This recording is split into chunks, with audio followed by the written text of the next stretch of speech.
और अब बात करते हैं पश्चिम बंगाल की और एसआईआर मामले की, जिसको लेकर सियासत भी खूब हुई आयशी। और अब ममता बनर्जी खुद दिल्ली में इस मामले को उठाने के लिए, देखिए बंगाल में एसआईआर को लेकर ये बड़ा अपडेट निकल कर आ रहा है कि मुख्य चुनाव आयोग से ममता बनर्जी मुलाकात करेंगी और शाम 4 बजे उनकी मुलाकात हो सकती है। एसआईआर को लेकर सुप्रीम कोर्ट भी ममता बनर्जी पहुंच चुकी हैं। सीईसी ज्ञानेश कुमार के खिलाफ याचिका दायर की है और आज मुलाकात होनी है मुख्य चुनाव आयुक्त से, क्योंकि जब से एसआईआर आया है ताबिश, और सबसे ज्यादा जो विरोध है इसका हमने पश्चिम बंगाल में ही देखा है, क्योंकि ममता बनर्जी का यह कहना है आने वाले समय में विधानसभा चुनाव होने हैं पश्चिम बंगाल में, तो विधानसभा चुनाव को प्रभावित करने के लिए जो एसआईआर की प्रक्रिया है उसकी शुरुआत की गई है और सरकार पर उन्होंने आरोप लगाया है, इलेक्शन कमीशन पर उन्होंने आरोप लगाया है। इसे लेकर आज वो दिल्ली में है, सुप्रीम कोर्ट भी वो चली गई है। शाम 4 बजे वो चुनाव आयुक्त से मुलाकात करेंगी। तो किस तरीके से बढ़ चढ़कर जो विरोध है ममता बनर्जी एसआईआर का कर रही है वो देखने को मिल रहा है। पश्चिम बंगाल से लेकर दिल्ली तक जो विरोध है वो ममता बनर्जी की तरफ से अब दर्ज करवाया जा रहा है।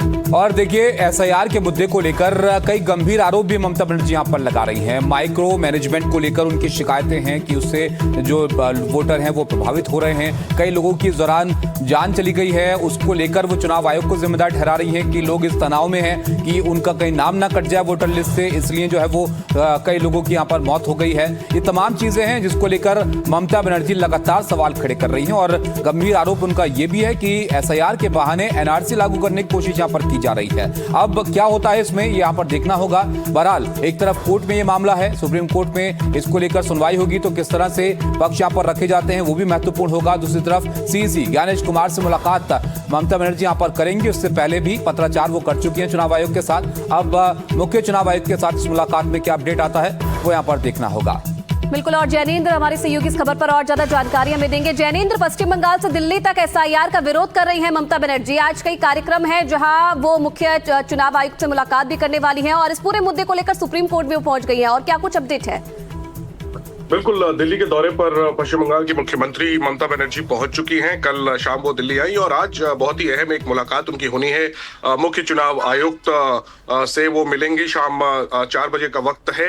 और इसके अलावा ममता बनर्जी अपने साथ कई ऐसे लोगों को भी लेकर आई हैं जिनके बारे में तृणमूल कांग्रेस सूत्रों का दावा है कि ये वो लोग हैं जो एसआईआर की विसंगतियों के कारण जिनका नाम वोटर लिस्ट से कट गया है। और यही आरोप भी है ममता बनर्जी का, तृणमूल कांग्रेस का, कि कई लोगों के नाम जो है वो वोटर लिस्ट से काटे जा रहे हैं एसआईआर प्रक्रिया के जरिए। इसी शिकायत को लेकर के ममता बनर्जी दिल्ली पहुंची हैं। वो मुख्य चुनाव आयुक्त से मुलाकात करेंगी, उनके सामने ये सारी बातें रखेंगी।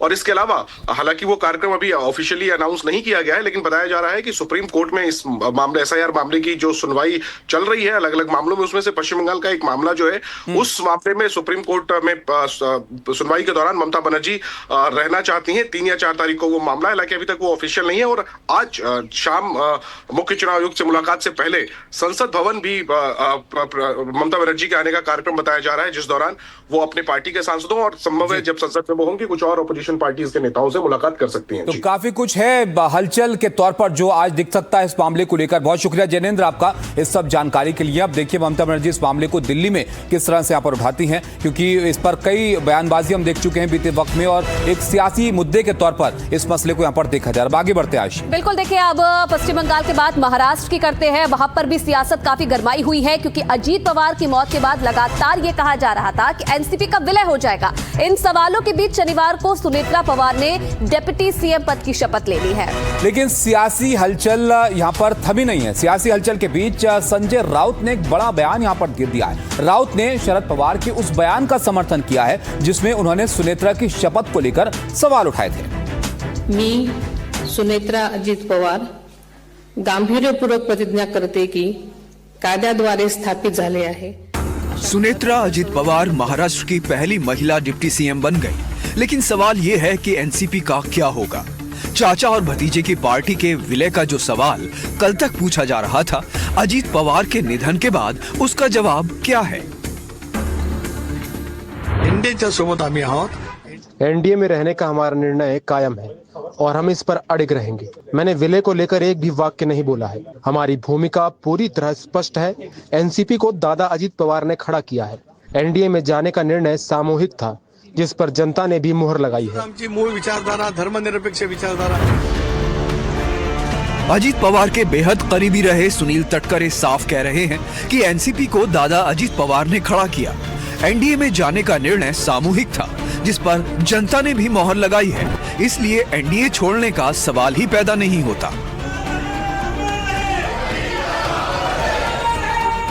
लेकिन एनसीपी के मामले में आगे बढ़कर उद्धव ठाकरे की पार्टी की तरफ से एक बयान दिया गया। संजय राउत क्या कह रहे हैं, सुन लीजिए। मैं मोदी जी का अभिनंदन इसलिए करूंगा कि अब तक मोदी जी और अमित शाह जी जब भी महाराष्ट्र में आए या किधर भी जाए तो परिवारवाद के बारे में ज़्यादा बात करते हैं। ये उसका परिवारवाद, उसका क्या है ना, घरानेशाही, चाहे ठाकरे जी का परिवार हो या और किसी का परिवार हो, विलासराव देशमुख जी का परिवार हो। तो पहली बार मैं ये मानता हूँ कि सुनेत्रा पवार जी को अभिनंदन करके मोदी जी ने इस आरोपों से मोक्ष प्राप्त कर लिया है। दरअसल संजय राउत शरद पवार के उस बयान को याद दिला रहे हैं जिसमें उन्होंने सुनेत्रा पवार को अजीत पवार की जगह पार्टी का नेता चुने जाने पर नाराजगी जताई थी। पार्टी ने तय किया होगा, कुछ लोगों का नाम आया है, जैसे प्रफुल्ल पटेल, जैसे तटकरे, तो उन्होंने इनिशिएटिव लिया। चलिए, इनके फांसी में इंटरनल कुछ न कुछ तय किया होगा।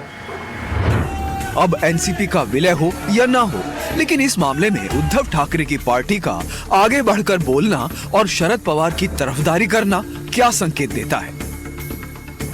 क्या महाअघाड़ी को इस बात का डर है कि एनसीपी के दोनों धड़े नहीं मिले तो उसे नुकसान होगा?